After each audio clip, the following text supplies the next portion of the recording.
rejoue. Que vont devenir les milliers d'euros récoltés pour soutenir l'ancien boxeur Christophe Détinger, qui s'en était pris à 2 gendarmes? 127 812 euros récoltés en un temps record.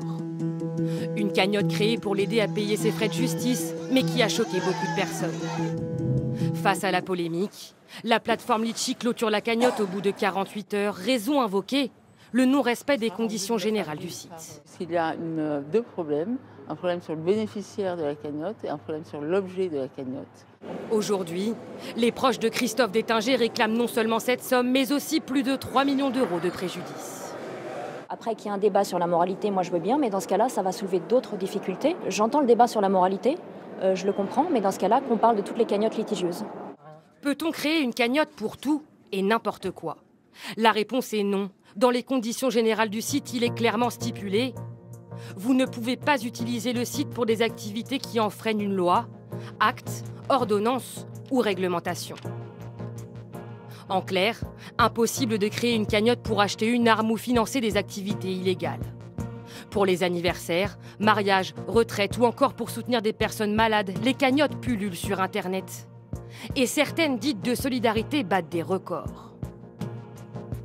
548 000 euros pour les grévistes des manifestations loi travail, 1 270 000 pour les cheminots, et en tête de peloton, les forces de l'ordre, avec 1 460 000 euros. Dans cette autre entreprise, en quelques années, le nombre de créations de cagnottes a explosé. On a fait 1 million d'euros de volume collecté la première année et 100 millions d'euros de volume collecté en 2018. Donc on a multiplié par 100 nos résultats en 7 ans. Elles font désormais partie de nos quotidiens. Mais comment faire quand elles suscitent la polémique? Si elle respecte, si elle est dans le cadre de la légalité, nous on ne peut pas être jugé parti, on ne peut pas décider de ce qui nous plaît ou de ce qui ne nous plaît pas et d'héberger que des cagnottes qui nous paraîtraient correctes, sachant que finalement il y a des cagnottes qui sont toujours sujettes à polémique et ce n'est pas à nous, le pot commun, de décider de ce qui est bien et ce qui est mal. Des cagnottes parfois surprenantes. Des détenus d'une prison dans l'Hérault ont ouvert une cagnotte pour soutenir un surveillant qui vient de perdre sa femme.